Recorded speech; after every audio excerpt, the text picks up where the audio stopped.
اینا از او زمان تصمیم گرفتن و تاریخ خویش را عمیق بررسی کردند. بعد از او وقتی 40 سال 50 سال در دانشگاه هایشان این مباحث نهادی نشد، آمدن انقلاب صنعتی رخ داد، تکنولوژی های جدید آمدن و بعد از حدود 100 سال 150 سال، حد اکثرش 150 سال میشه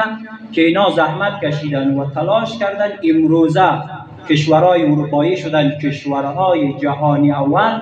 و کشورهای اسلامی که دولت عثمانی را داشتند و امپراتوری نصف دنیا را داشتند، امروزه کشورهای اسلامی بلا استثناء آمدن در جمع کشورهای جهان سوم و کشورهای بربری. امروزه اروپا ادعا دارد، میگه شما انسانهای بربر و انسانهای اولیه هستید. ما که میاییم در کشور شما نه ای که به قصد استعمار بیاییم، ما چون کشورهای جهانی اول هستیم، انسانهای متمدن هستیم و شما انسانهای بربری و انسانهای اولیه هستید، ما برای تربیت شما میاییم،